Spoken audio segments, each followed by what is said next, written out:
ပိုလန်ရီထက်မသုံးဘဲနဲ့ရေတစ်ခုတည်းထည့်သုံးမယ်ဆိုရင်ချိန်ကြာလာတာနဲ့မျှရေသွားလမ်းကြောင်းမှာတန်ကြီးလေတက်လာပြီးတော့ဒီပိုက်လမ်းကြောင်းလေပြီးတော့အင်ဂျင်ဟက်ထဲမှာရှိတဲ့အင်ဂျင်ဘလို့ထဲမှာရှိတဲ့ရေသွားလမ်းကြောင်းလေမှာအားလုံးပဲမင်္ဂလာပါခင်ဗျာဒီနေ့ကတော့ကားမမောင်းခင်ဟိုင်းဝေးမသွားခင်ပုံမှန်စစ်ပေးရမယ်ချက်ရှစ်ချက်ကိုဒီဗီဒီယိုလေးကနေပြီးတော့ပြပြပေးသွားမှာဖြစ်ပါတယ်ခင်ဗျာအခုကျွန်တော်ပြောပြမယ်ချက်ရှစ်ချက်ကိုပုံမှန်စစ်ဆေးမယ်ဆိုရင်မိတ်ဆွေရဲ့ကားအင်ဂျင်ကိုစက်တန်းပို့ရှိစေပြီးတော့ကားကိုလည်းအန်တယ်ကင်းစွာမောင်းနိုင်မှာဖြစ်ပါတယ်ခင်ဗျဟုတ်ကဲ့ပါနံပါတ်1အနေနဲ့ကတော့အင်ဂျင်ဝိုင်ဆက်ရမှာဖြစ်ပါတယ်ခင်ဗျအင်ဂျင်ဝိုင်ဆက်မယ်ဆိုရင်မနေ့ကားမနှိုးခင်ကားဆက်မနှိုးခင်ကားမသွားခင်ဆက်ရမှာဖြစ်ပါတယ်ကားမဆက်မနှိုးခင်ဘာကြောင့်ဆက်ခိုင်းတယ်လဲဆိုရင်ဆက်နှိုးလိုက်ပြီဆိုရင်အင်ဂျင်ဝိုင်ကလက်ပတ်လှုပ်ရှားစွာဖြစ်တဲ့အတွက်ကျွန်တော်တို့အင်ဂျင်ဝိုင်တိုင်းတဲ့အချိန်မှာဆိုရင်အမှန်ကိုရရှိနိုင်မှာမဟုတ်ပါဘူးဒါကြောင့်အင်ဂျင်ဝိုင်တွေဂီယာဝိုင်တွေတိုင်းတာဆက်စစ်မယ်ဆိုရင်ကားဆက်မနှိုးချင်းမှာဆက်ရမှာဖြစ်ပါတယ်ခင်ဗျဟုတ်ပြီအင်ဂျင်ဝိုင်ဆက်မယ်ဆိုရင်ပါဝါဘိုင်းမိုးရင်တစ်ရှူပေါ့နော်တစ်ခုခုယူထားပါပြီးတော့ဆွဲထုတ်လိုက်ပါဆွဲထုတ်ပြီးတော့ကျွန်တော်တို့ဒီလိုသိုးလိုက်ပါသိုးပြီးတော့ပြန်ထုတ်ထည့်လိုက်ပါဟုတ်ပြီပြန်ထုတ်ထည့်ပြီးတော့ပြန်ဆွဲထုတ်ပါကျွန်တော်တို့ထုတ်ထည့်တဲ့အချိန်မှာဟိုအောက်ထိရောက်ထုတ်ထည့်မှာဖြစ်ပါတယ်ဟုတ်ပြီဒီမှာကြည့်ပါအင်ဂျင်ဝိုင်တွေ့လားမသိဘူးဒီမှာဆိုရင်အင်ဂျင်ဝိုင်ဒီမှာတစ်သက်ရှိတာဖြစ်ပါတယ်ဒီဇက်နဲ့အလယ်မှာရှိရမှာဖြစ်ပါတယ်ခင်ဗျကျွန်တော်တို့အပေါ်တအားရောက်နေတယ်ဆိုရင်လည်းမကောင်းပါဘူးတကယ်လို့အောက်တအားရောက်နေတယ်ဆိုရင်လည်းမကောင်းပါဘူးပေါ်တအားရောက်နေတယ်ဆိုရင်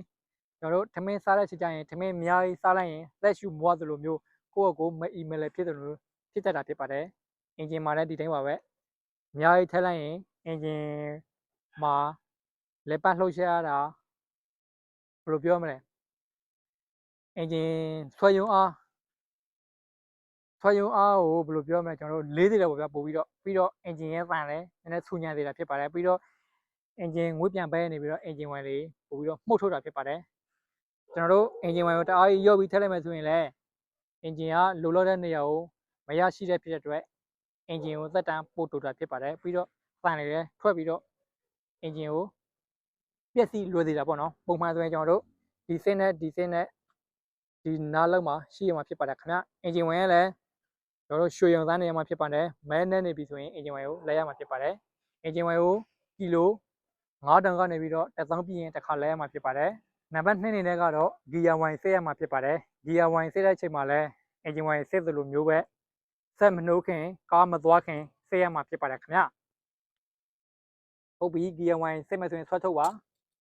ဆွဲထုတ်ပြီးတော့တစ်ခုခုနဲ့သိုးလိုက်ပါပြီးတော့ပြန်ထုတ်ထည့်ပါထုတ်ထည့်တဲ့အချိန်မှာဒီထဲအထိရောက်ထိုးထည့်ရမှာဖြစ်ပါတယ်ဒါမှကျွန်တော်တို့အမှန်ကိုရမှာဖြစ်ပါတယ်ခင်ဗျာ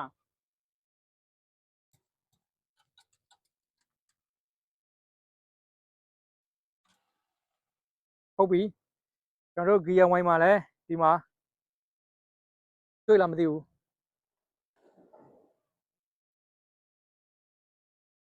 H နဲ့ C နဲ့နှစ်ခုရှိတာဖြစ်ပါတယ် C ဆိုတာကတော့ကားမသွားခင်ကားအင်ဂျင်အေးနေတဲ့အချိန်မှာဂီယာဝိုင်းအေးနေတဲ့အချိန်မှာရောက်ရှိနေရမယ်နေရာဖြစ်ပါတယ်ခင်ဗျတကယ်လို့အင်ဂျင်တွေပူနေတယ်ဂီယာဝိုင်းတွေပူနေတယ်ဆိုရင်တော့ H နေရာရောက်ရှိနေရမှာဖြစ်ပါတယ်အခုကျွန်တော်ကားကတော့အော်တိုကားဖြစ်ပါတယ်ခင်ဗျပြီးတော့ကျွန်တော်တို့ဂီယာဝိုင်းဆိုရင်လည်းပန်းရောင်သားနေရမှာဖြစ်ပါတယ်တကယ်လို့မဲရောင်သားနေပြီဆိုရင်ဂီယာဝိုင်းကိုလဲရမှာဖြစ်ပါတယ်ဂီယာဝိုင်းကကီလို3000ပြည့်ရင်တစ်ခါလဲရမှာဖြစ်ပါတယ်ခင်ဗျအင်ဂျင်ဝိုင်းတစ်ခါလဲဂီယာဝိုင်းအင်ဂျင်ဝိုင်း3ခါလဲရင်ဂီယာဝိုင်းတစ်ခါလဲရမှာဖြစ်ပါတယ်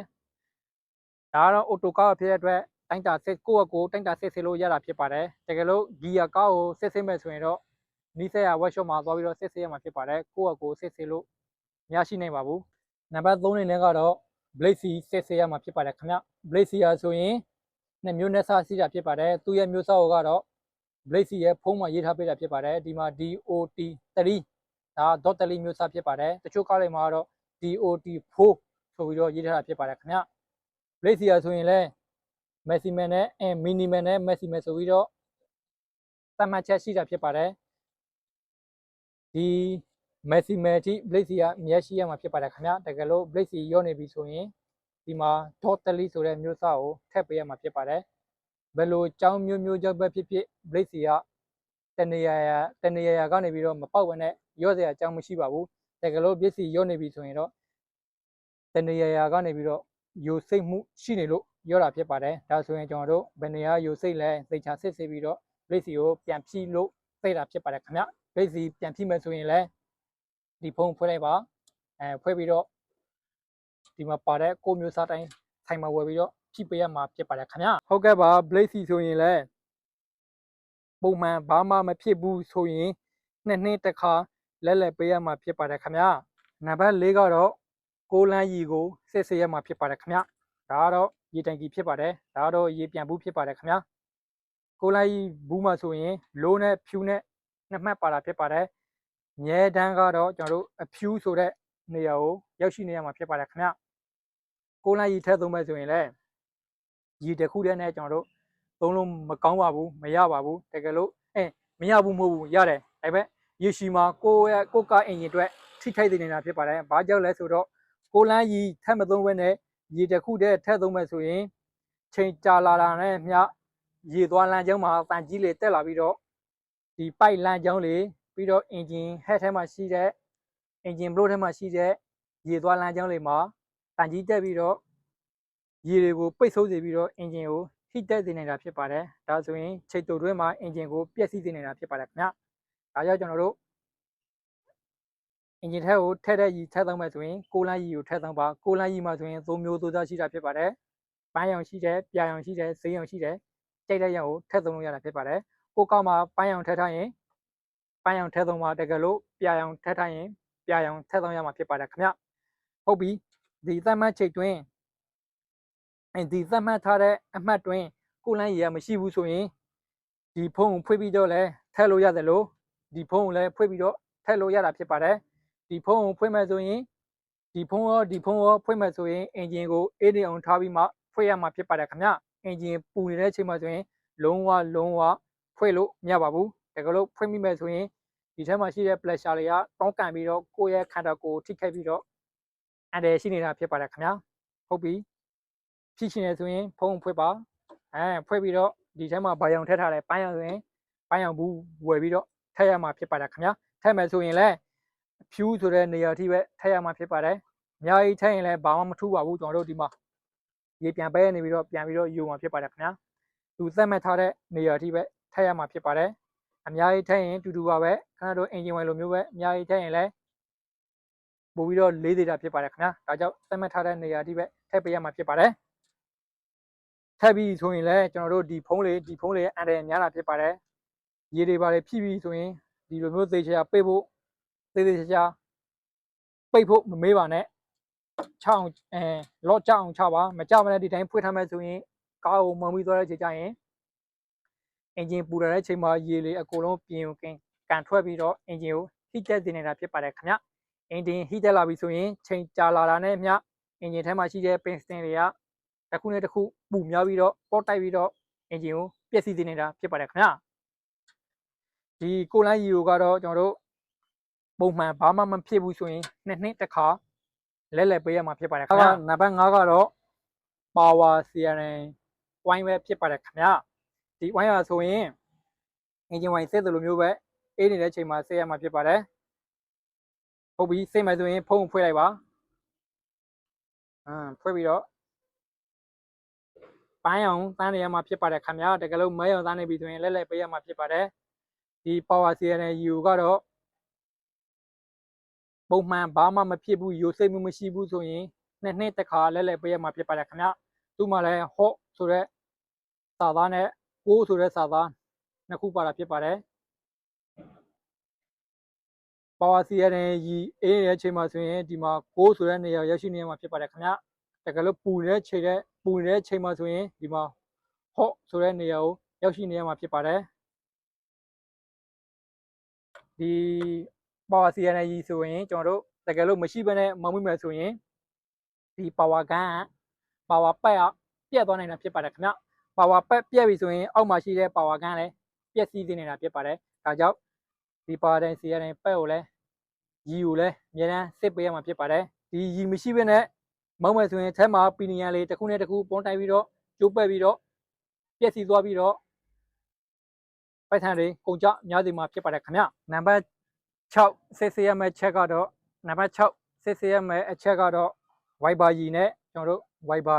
တန်ပဲဖြစ်ပါတယ်ခင်ဗျဒီဝိုက်ဘာရီကိုကတော့ဒီမှန်ဖျားတဲ့ရီထည့်ရင်တော့ပိုကောင်းတာပေါ့နော်ပိုကောင်းတာပေါ့တချို့မရှိတဲ့နေရာတွေမှာဆိုရင်တော့ရေထည့်ပြီးတော့ကျွန်တော်တို့ခေါင်းလျှော်ရေထည့်ပြီးတော့သုံးလို့ရတာဖြစ်ပါတယ်တကယ်လို့ဖြီးမယ်ဆိုရင်ဒီဖုံဖွေးပါဖွေးပြီးတော့ကျွန်တော်တို့ထည့်ရမှာဖြစ်ပါတယ်ခင်ဗျဝိုက်ဘာသားကိုလည်းကျွန်တော်တို့စစ်ဆေးရမှာဖြစ်ပါတယ်တကယ်လို့မကောင်းဘူးဆိုရင်တော့လက်လက်ပေးရမှာဖြစ်ပါတယ်ဒီကောင်လေးမကောင်းဘဲနဲ့ဝိုက်ဘာရေမရှိဘဲနဲ့မောင်းမယ်ဆိုရင်တော့မိုးတအားကြတဲ့ချိန်မှာပြီးတော့မြူနှင်းလေပြီးတော့အဖုံတအားများတဲ့နေရာမှာသွားမောင်းမယ်ဆိုရင်ဒီကောင်လေးမကောင်းဘူးဝိုက်ဘာရေမရှိဘူးဆိုရင်တော့ကိုယ်ကားရဲ့ရှေ့မြင်ခွင့်မမြင်နိုင်ဘဲနဲ့အန်တယ်ရှိနေတာဖြစ်ပါတယ်ခင်ဗျာဒါကတော့ဒီဝိုက်ဘာရီကိုကတော့ဘယ်လောက်လဲရမယ်ဆိုတော့စမ်းမချက်မရှိပါဘူးစိတ်ပြင်းစိတ်ပြည့်လို့ထည့်သုံးလို့ရတာဖြစ်ပါတယ်ခင်ဗျနံပါတ်9စစ်ဆေးရမယ့်အချက်ကတော့ရှေ့မီးလေနောက်မီးလေဘလိတ်မီးလေဇုံမီးလေဟိုင်ဝေးမီးလေစီကနီမီးလေကိုစစ်ဆေးရမှာဖြစ်ပါတယ်ခင်ဗျာတကယ်လို့ဒီကျွန်တော်အခုပြောတဲ့မီးလေမလင်းဘဲနဲ့ညဘက်မောင်းမယ်ဆိုရင်ကိုကားတွဲလဲအန်တယ်ရှိတယ်လို့တခြားကားလေတွဲလဲအန်တယ်ရှိနေတာဖြစ်ပါတယ်ခင်ဗျာဒါကြောင့်ကိုတွဲနဲ့တခြားလူစိတ်နှုံးရှက်မဖြစ်ရလေအောင်စကားရဲနေပြီးတော့တေးကြကြစစ်ဆေးရမှာဖြစ်ပါတယ်ခင်ဗျာတကယ်လို့မကောင်းဘူးကိုစစ်ဆေးလိုက်လို့မကောင်းဘူးဆိုရင်တော့ကိုယ့်အကိုဖြုတ်လဲလို့ရရင်တော့ဖြုတ်လဲပေါ့နော်တကယ်လို့မရဘူးဆိုရင်တော့ဝက်ရှော့ကိုပို့ရမှာဖြစ်ပါတယ်ခင်ဗျာနံပါတ်8စစ်ဆေးရမယ့်ချက်ကတော့ကပတ်ကျိုးဖြစ်ပါတယ်ခင်ဗျကပတ်ကျိုးဖြစ်ပါတယ်ကပတ်ကိုဒီလိုမျိုးဆောက်ဆွဲလိုက်လို့ဒီလိုမျိုးရမ်းခံနေရမှာဖြစ်ပါတယ်ထောက်ကလေးဖြစ်နေရမှာဖြစ်ပါတယ်တကယ်လို့ဆောက်ဆွဲလို့ရမ်းမခံနဲ့ဒီလိုမျိုးပေါနေရဆိုရင်ကပတ်မကောင်းပါဘူးကပတ်ကိုဘာကြောင့်နံပါတ်8မှာစစ်ဆေးခိုင်းလဲဆိုရင်ဒီကပတ်မကောင်းဘဲနဲ့ကျွန်တော်တို့ကပတ်ပတ်ပြီးကားမောင်းမယ်ဆိုရင်တခုခုအက်ဆီဂျင်တွေဖြစ်တဲ့ချိန်မှာဒီကပတ်မကောင်းတာဖြစ်တဲ့အတွက်ကိုယ့်ရဲ့ခန္ဓာကိုယ်ဒီကပတ်မဆွဲပေးဘဲနဲ့ဒီမှန်ပေါက်နေပြီးတော့ကြော်ပြီးတော့ထွက်သွားနေတာဖြစ်ပါတယ်ဒါကျွန်တော်နောက်ဆုံးစိတ်အထိပြောတာပေါ့နော်ဒီကပတ်မကောင်းဘဲနဲ့ကျွန်တော်တို့ကားမောင်းမယ်ဆိုရင်ဒီကပတ်ကိုမပတ်ဘဲနဲ့ကားမောင်းမယ်ဆိုရင်တခုခုရေးကြိုရတဲ့ချိန်ကျရင်ဒီမှန်ကိုနဲ့ကြော်ပြီးတော့ထွက်သွားနေတာဖြစ်ပါတယ်ခင်ဗျတကယ်လို့ကပတ်ကောင်းရသားနဲ့ကျွန်တော်ကပတ်ကောင်းနေတယ်ဆိုရင်တော့အဲဒီလိုဒိတ်ခံရမှာဖြစ်ပါတယ်ဟုတ်ပြီကပတ်ကောင်းရသားနဲ့ကျွန်တော်တို့တခုခုဖြစ်တဲ့ချိန်ကျရင်တော့ဒီကပတ်ကနေပြီးတော့ကျွန်တော်တို့ဆွဲထားပေးမှာဖြစ်ပါတယ်ခင်ဗျဒါဆိုရင်ကပတ်မကောင်းတဲ့ဟာနဲ့ဆိုင်ရင်တော့ကိုယ်တွဲပို့ပြီးတော့ဆေးဖြစ်တာဖြစ်ပါတယ်ခင်ဗျဟုတ်ကဲ့ပါဒီဗီဒီယိုလေးကနေပြီးဆိုရင်ကားမမောင်းခင်ဟိုင်ဝေးမသွားခင်ပုံမှန်စစ်ဆေးပေးရမယ့်ချက်ကိုသဘောပေါက်နားလည်ပြီးတော့ကျွန်တော်ယုံကြည်ပါတယ်တကယ်လို့မရှင်းနားမဲ့တာမှရှိရင်လည်းcomment ဘောက်မှာဝင်ရောက်ရေးခက်မိတ်ခက်ပေးလို့ရပါတယ်ခင်ဗျာ